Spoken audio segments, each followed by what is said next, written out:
naghain ng buhay sa krus. Kaya di na ng Diyos at binigyan ng ngarang tampo sa langit at sansinuko.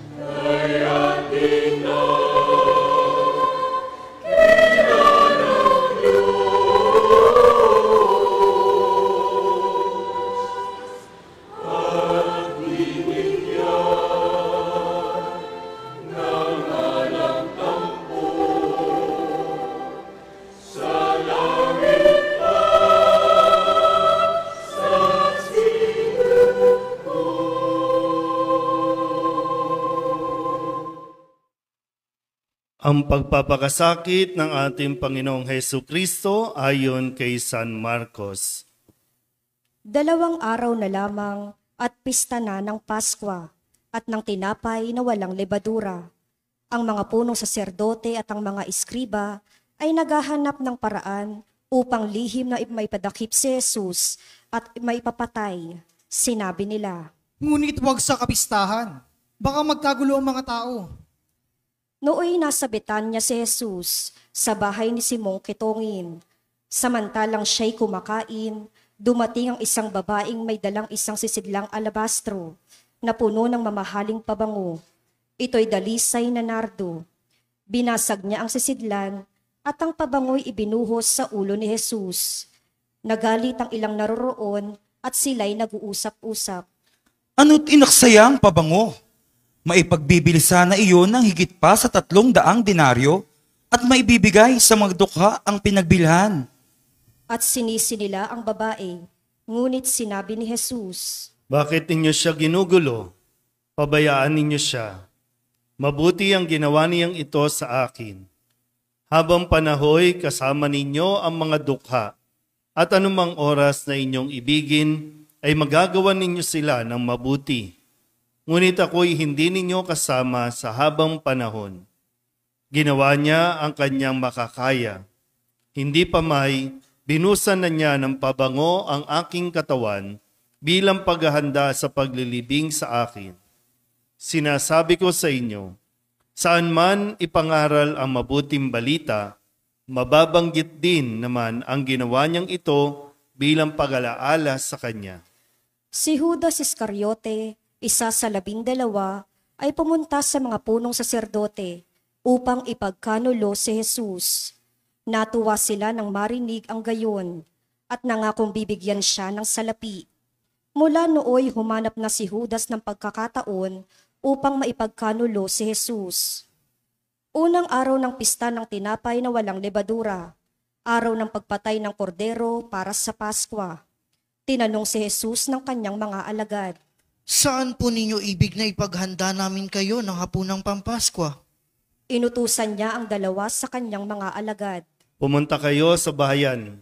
May masasalubong kayong isang lalaki na may dalang isang bangang tubig. Sundan ninyo siya sa bahay na kanyang papasukan at sabihin ninyo sa may-ari, ipinatatanong po ng guro kung saang silid siya maaaring kumain ng hapunang Pampaskwa, kasalo ng kanyang mga alagad. At ituturo niya sa inyo ang isang malaking silid sa itaas na mayroon ng kagamitan. Doon kayo maghanda para sa atin. Nagtungo sa bayan ng mga alagad at natagpuan nga nila roon ang lahat, gaya ng sinabi niya sa kanila. At inihanda nila ang hapunang Pampaskwa. Kinagabihay dumating si Jesus kasama ang 12. Nang sila'y kumakain na, sinabi ni Jesus, Tandaan ninyo, isa sa inyo na kasalo ko'y magkakanulo sa akin. Nanlumo ang mga alagad at isa't isa'y nagtanong sa kanya, "Ako po ba, Panginoon?" Sumagot siya. Isa sa inyo nakasalo ko sa pagsawsaw ng tinapay sa mangkok. Papanaw ang anak ng tao ayon sa nasusulat, ngunit sa aba ng taong magkakanulo sa kanya. Mabuti pa sa taong yaon ang hindi na ipinanganak. Samantalang sila'y kumakain, dumampot ng tinapay si Jesus, at matapos magpasalamat sa Diyos, ay kanyang pinaghati-hati at ibinigay sa mga alagad. Kunin ninyo, ito ang aking katawan. Wika niya. Hinawakan niya ang kalis, at matapos magpasalamat ay ibinigay sa kanila, at uminom silang lahat. Sinabi niya, Ito ang aking dugo ng tipan, ang dugong mabubuhos dahil sa marami.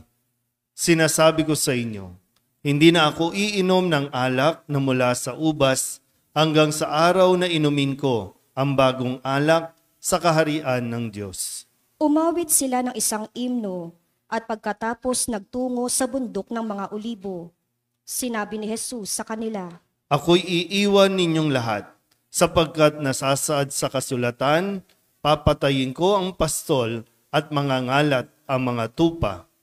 Ngunit pagkatapos na ako'y muling mabuhay, mauuna ako sa inyo sa Galilea. Sumagot si Pedro, Kahit na po iwan kayo ng lahat, hindi ko kayo iiwan. Tandaan mo, sabi ni Jesus sa kanya. sa gabi ring ito, bago tumilaok ng makalawa ang manok, ay makaitlo mo akong itatatwa. Subalit matigas na sinabi ni Pedro, Kahit ako'y patayin kasama ninyo, hindi ko kayo itatatwa. gayon din ang sabi ng ibang alagad. Dumating sila sa isang lugar na tinatawag na Getsemani. Sinabi ni Jesus sa kanyang mga alagad, Dito muna kayo at mananalangin ako. ngunit isinama niya sina Pedro, Santiago at Juan. At nagsimulang mabagabag at maghirap ang kanyang kalooban. Sinabi niya sa kanila, Ang puso ko'y tigib ng hapis at halos ikamatay ko. Maghintay kayo rito at magbantay. pagkalayo ng kaunti, siya'y nagpatira pa at nanalangin, na kung maaari, huwag nang dumating sa kanya ang oras ng paghihirap. Ama ko, Wika niya. mapangyayari mo ang lahat ng bagay. Alisin mo sa akin ang kalis na ito ng paghihirap. Gayunmay, huwag ang kalooban ko, kundi ang kalooban mo ang masunod. Nagbalik siya at dinatnan niyang natutulog ang 3 alagad. Sinabi niya kay Pedro, Natutulog ka, Simon? Hindi ka ba makapagbantay kahit 1 oras man lang? Magpuyat kayo at manalangin upang huwag kayo madaig ng tukso. Ang espiritu'y nakahanda, ngunit ang laman ay mahina. muling lumayo si Jesus at nanalangin, at ang dati niyang kahilingan ang siyang sinambit. Nagbalik siyang muli sa kanyang mga alagad, at naratnan na naman niyang natutulog, sapagkat sila'y antok na antok. At hindi nila malaman kung ano ang kanilang sasabihin sa kanya. Sa 3 pagbabalik niya, ay kanyang sinabi sa kanila, Tulog pa ba kayo hanggang ngayon? Kayo ba'y namamahinga pa? Tama na, dumating na ang oras ng anak ng tao'y ipagkakanulo sa masasama. Tayo na't narito na ang magkakanulo sa akin. Nagsasalita pa si Jesus nang dumating si Judas, isa sa 12, nakasama ng maraming taong may mga dalang tabak at pamalo.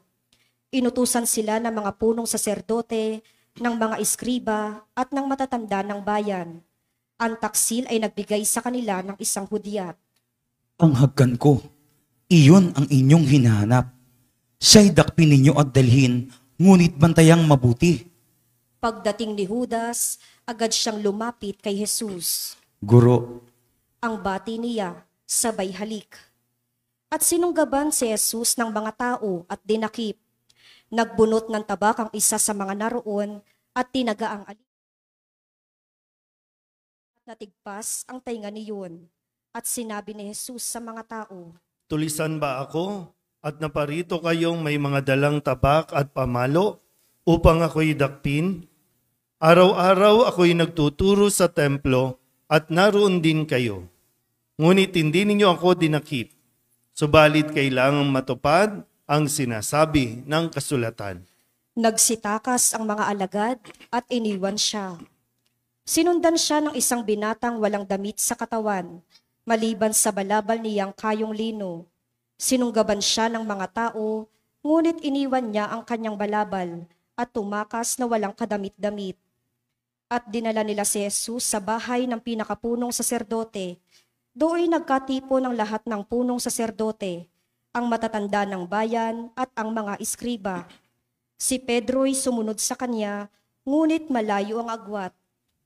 Nagtuloy siya hanggang sa patio ng bahay ng pinakapunong saserdote. Naupo sa tabi ng apoy at nagpainit na kasama ng mga bantay. Ang mga punong saserdote at buong Sanhedrin ay naghahanap ng maipaparatang kay Jesus upang maipapatay siya, ngunit wala silang makuha. Maraming saksi ang nagsabi ng kasinungalingan laban sa kanya, ngunit hindi nagkaisa ang kanilang mga patotoo. May ilang sumaksi laban sa kanya at nagsabi ng ganitong kasinungalingan. Narinig naming sinabi niya, gigibain ko ang templong ito na gawa ng tao, at sa loob ng 3 araw ay magtatayo ako ng iba na hindi gawa ng tao. Gayunmay hindi pa rin nagkaisa ang kanilang mga patotoo. Tumindig ang pinakapunong saserdote sa harap ng kapulungan at tinanong si Jesus. Ano ang masasabi mo sa paratang nila sa iyo? Bakit di ka sumagot? Ngunit hindi umimik si Jesus. Hindi siya nagsalita, gaputok man.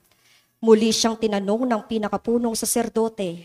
Ikaw ba ang Mesiyas, ang anak ng kataas-taasan? Ako nga, Sagot ni Jesus. at makikita ninyo ang anak ng tao na nakaupo sa kanan ng makapangyarihan sa lahat, at makikita ninyong siya'y dumarating, nasa alapaap ng langit. Winasak ng pinakapunong saserdote ang sariling kasuotan at sinabi, Hindi na natin kailangan ng mga saksi. Kayo na ang nakarinig ng kanyang kalapastanganan sa Diyos. Ano ang pasya ninyo? ang hatol nilang lahat ay kamatayan, at niluran siya ng ilan, piniringan at pinagsusuntok, kasabay ng wikang, Hulaan mo nga, sino ang sumuntok sa iyo? at pinagsasampal siya ng mga bantay. Si Pedro na may naroon pa sa ibaba, sa patio, nang dumating ang isa sa mga alila ng pinakapunong saserdote. Nakita ng babaeng ito si Pedro na nagpapainit sa apoy at kanyang pinagmasdang mabuti.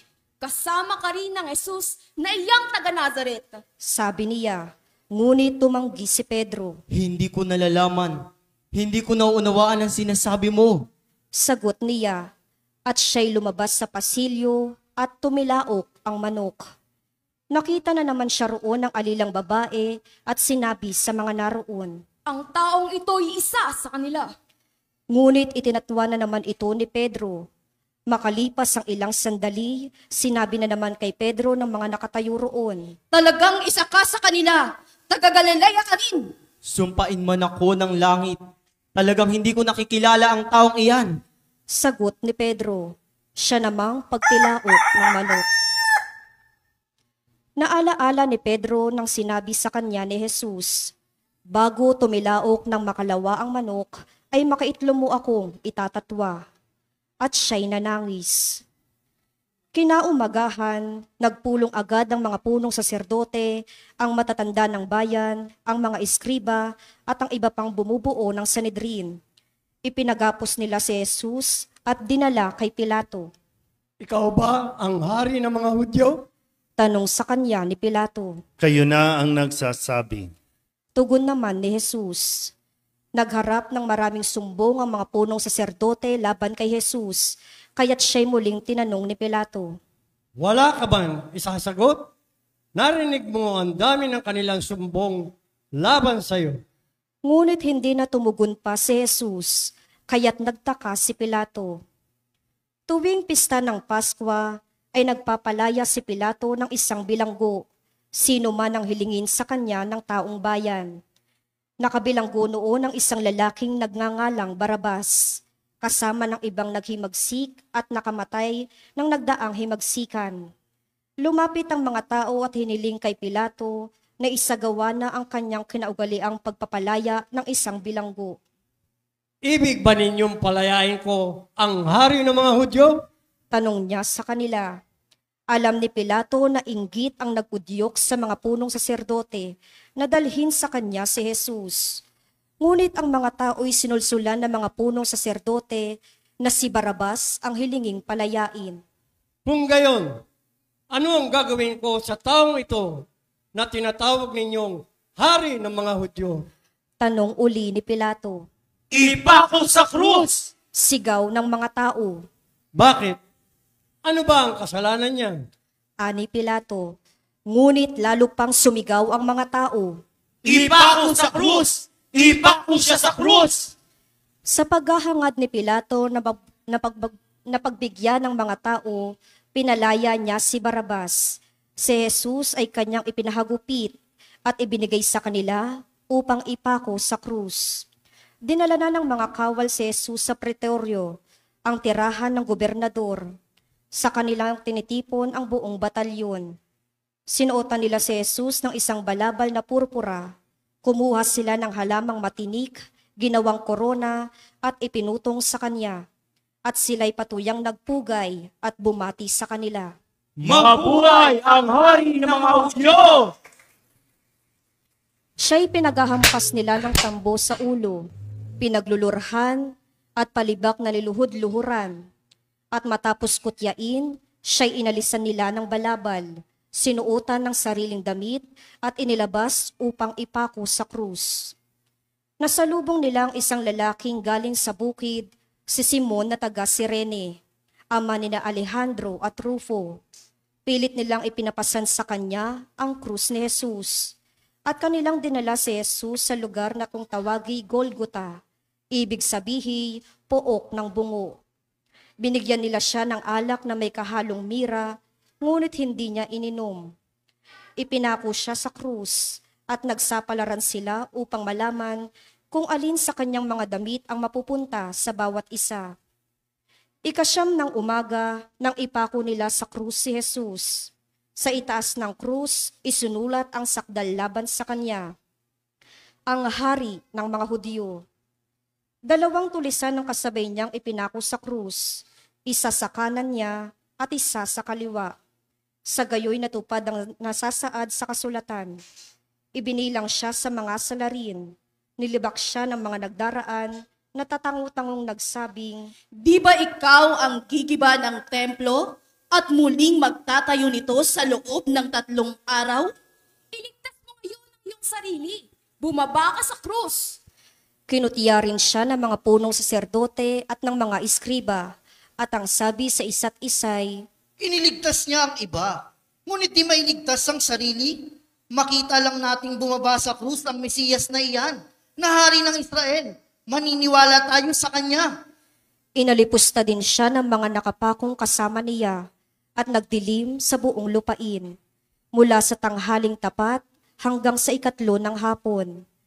Nang mag-iikatlo ng hapon, si Jesus ay sumigaw, Eloi, Eloi, lema sabachthani. nang ibig sabihin, Diyos ko, bakit mo ako pinabayaan?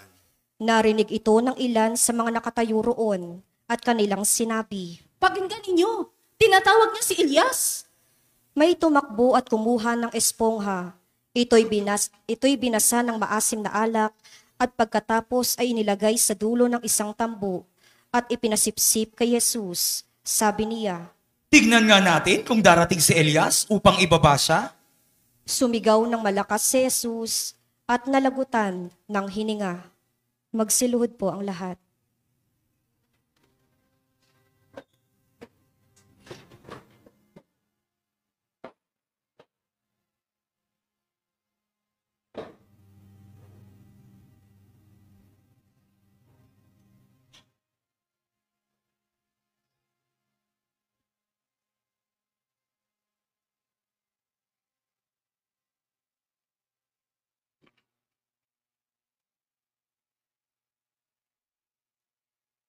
Biglang nawarak sa gitna ang tabing ng templo, mula sa itaas hanggang sa ibaba.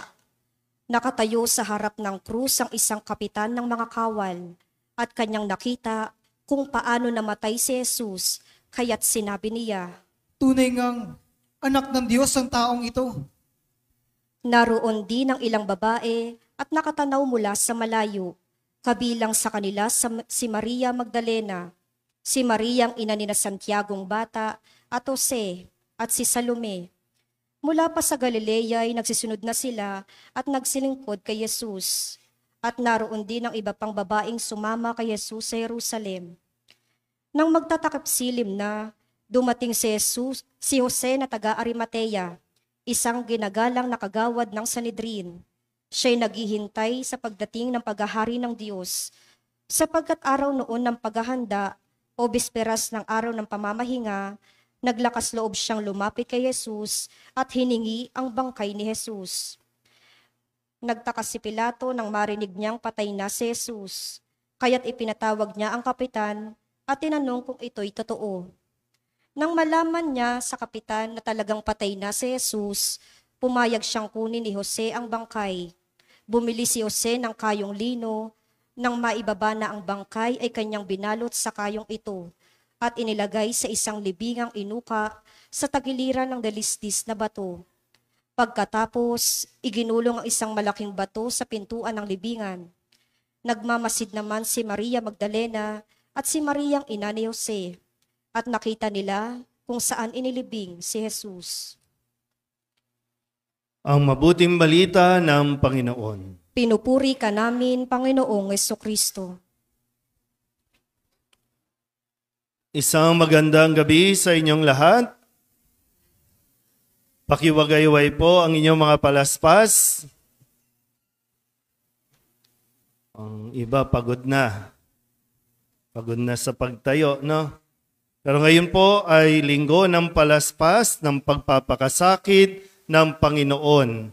At nawa, mas maintindihan natin, hindi po nakasentro ang pagdiriwang natin sa palaspas, kundi kay Kristo na atin pong pinagpupugayan sa pamamagitan ng mga palaspas.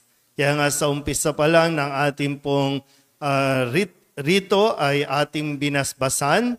Hiniling natin sa Panginoon na kanyang pagpalain at pabanalin ang mga palaspas na hawak-hawak natin. At nawa, makatulong ito sa bawat isa sa atin na mapaalalahanan tayong muli, no, na maging banal at maging pagpapala para sa lahat. Linawin lang natin ng kaunti yung bahaging ito ng ating pong ginunita. Si Jesus ay maringal na pumasok sa Jerusalem. Ito na yung huling yugto o huling kabanata ng kanyang misyon dito sa mundong ito. May mga ugong-ugong, may mga naririnig na mga balita na si Kristo ay hari. Kaya nga yung sa mga narinig nating pahayag, no, siya ay tinatawag na hari ng mga Hudyo. Hari. Kung kaya't marahil, no, kaya maraming tao doon sa Jerusalem na sumalubong sa kanya na hindi lubos na naiintindihan kung ano ang kahulugan ng kanyang pagkahari. Kaya yung sinisigaw po nila, no, yung narinig niyo sa awit, Hosana sa anak ni David. Si David ay isang hari na nakipaglaban noon na siyang sumakop sa Jerusalem na sa panahong ito ni Kristo ay sakop naman ng mga Romano. Ang mga Hudyo ay alipin o nasasakupan ng ibang lahi, ng ibang kaharian. Kaya yung pagsigaw nila na Hosana sa anak ni David, ang inaakala nila si Kristo ay isang hari na makikipaglaban sa mga Romano, na tunggalian o kung anumang dahas na pamamaraan para mabawi nila ang kanilang kalayaan. Pero si Kristo po ay pumasok sa Jerusalem bilang hari na siya namang magpapalaya sa atin sa totoong nagpapaalipin sa atin, sa totoong kumukulong sa atin. Si Kristo po ay hari na nagsasabing tanggapin natin siya sa ating mga buhay. Kaya yung pagwawagayway natin, yung pagpunta po ninyo dito at pag-uwi ninyo mamaya, maipapahayag nawa natin na si Kristo ang hari ng aming buhay Si Kristo ang hari ng aming tahanan.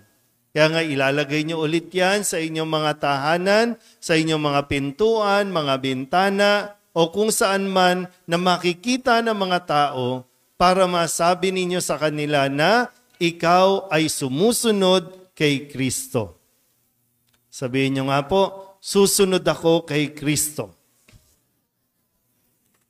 Pero sana po maging malinaw, no, kasi marami po sa mga tao noong nangyari itong pagpasok ni Jesus sa Jerusalem ay hanggang pintuan lamang. Hanggang sa pagpasok lang ni Kristo, pero hindi doon sa kanya mismong luklukan. Kaya nga bilang hari, no, ang inaasahan sana natin bilang hari sa trono, sa loob ng palasyo. Pero sa katapusan, ang magiging trono niya ay yun doon sa bundok ng Golgota at doon siya ipapako. At doon titingalain ng mga tao. Pero hindi pa rin doon. Parang sinasabi niya, wait, there's more. Kasi ang totoong kaharian ay naroroon sa langit. So hanggang saan tayo susunod kay Kristo? Baka tumigil tayo sa isang banda ng kwento at hindi tayo makarating sa dulong bahagi nitong misyon ni Kristo. Gusto ni Kristo, hindi lang tayo basta nagwawagayway, nagpupugay, kundi tinatanggap natin siya bilang hari. At sa ngayon, simula ngayon, titingnan lang natin, pagninilayan natin kung ano ang ginagawa at gagawin pa ni Jesus para sa atin. Hindi na ito tungkol sa ano ang gagawin natin para sa Kanya, kung ano ang gagawin niya para sa atin. Simula po ngayon, tinatawag na itong mga mahal na araw at sa mga susunod pa. Sabihin niyo nga po, mahal na araw. Mahal na araw na, ano? Kaya pag sumikapan natin, marami po ang mga magsasamantala, marami po ang aagaw ng ating atensyon para hindi tayo makapag-focus sa kung ano ang gagawin ng Diyos para sa atin. Yung iba sa inyo, magtatrabaho pa, mag-aaral pa, papasok pa. Yung iba sa inyo, magbabakasyon na, uuwi na ng mga probinsya, baka matapos ang mga mahal na araw na hindi natin naintindihan kung bakit ito mahal na araw. Mga mahal na araw, dahil sa mga araw na ito ay patutunayan niya kung gaano tayo kamahal ng Diyos. Sabihin niyo nga at sa katabi ninyo, mahal ka ng Diyos. Kung mag-isip ka, bakit? Paano? Kaya dapat kang sumubaybay. Dapat kang manatili para ikaw mismo ang makaranas, ang makakita at makatanggap ng pagmamahal ng Diyos. Amen?